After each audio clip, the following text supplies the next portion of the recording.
Sarria leva casi 4 anos con esta ponte cortada, que supón restriccións de paso para o Camiño de Santiago. 180.000 peregrinos deixan de pasar anualmente por aquí desde que se produciu este corte. Ademais, se produce un corte na mobilidade da cidade de Sarria porque os 4 colexios que ten a vila están do outro lado do río. Isto provoca evidentes problemas de mobilidade.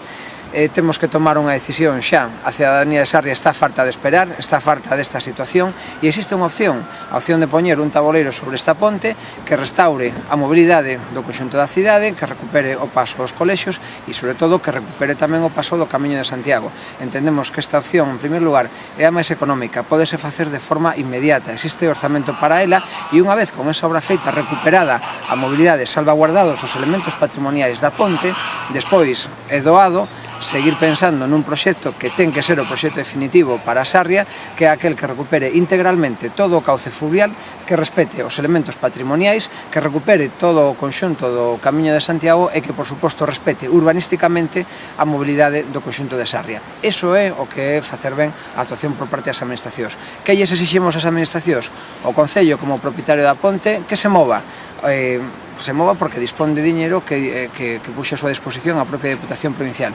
A Xunta de Galicia que inste da Confederación Hidrográfica o remate integral de toda unha obra que esteña adaptada á legalidade, que seña respetuosa co medio ambiente e respetuosa cos elementos patrimoniais.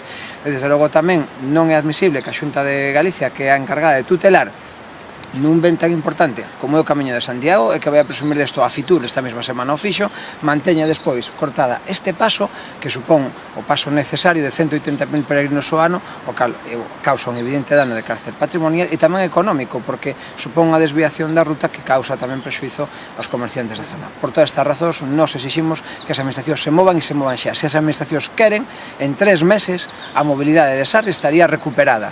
Nós queremos esa recuperación da mobilidade e despois un proxecto de fondo que seña respetuoso cos valores indicados.